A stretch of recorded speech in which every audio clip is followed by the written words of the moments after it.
In southern Africa, Angola has one of the fastest growing economies in the world. Its capital city, Luanda, is facing a dramatic transformation. It has become a land of opportunity for some Westerners, but for some Angolans, the development of the city has a bitter taste. Emilie reports from Luanda.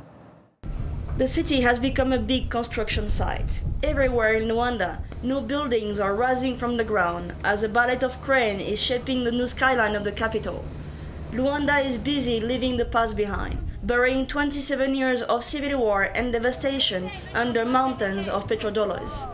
With an annual growth rate of 11%, the second biggest oil producer in Africa is attracting companies and Western workers, many fleeing economic crisis elsewhere.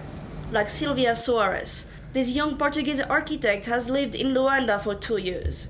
She says she would not have the same opportunities had she stayed in Portugal. There's no job in Portugal, not even for renowned architects, so you can imagine how it is for young architects who have just graduated. Soares says her parents approve of her choice to come work in Angola.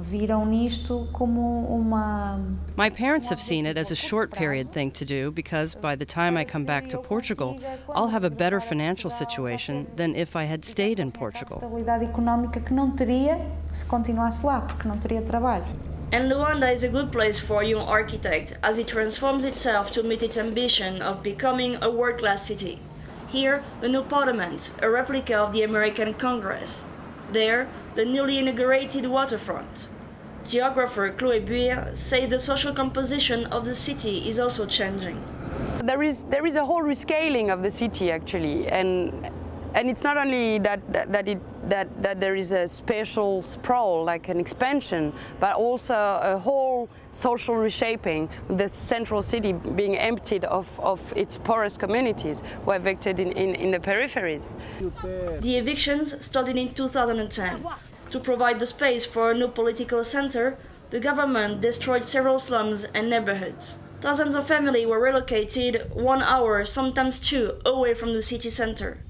Zango is one of the new neighborhoods where the people were resettled. Carolina, who lives here now, remembers the day they came to destroy her house in the city. It was a surprise. Nobody knew. Suddenly they came and said they were going to destroy the houses. They brought us in this open space. We had nothing. There were a lot of young kids, and we were getting sick because of the mosquitoes. Carolina says her husband lost his truck driving job because he now lives too far away. She has to spend $10 and take 5 different taxis to travel to the city and back every day. My life is worse now because to eat, we have to move up and down every day to sell things.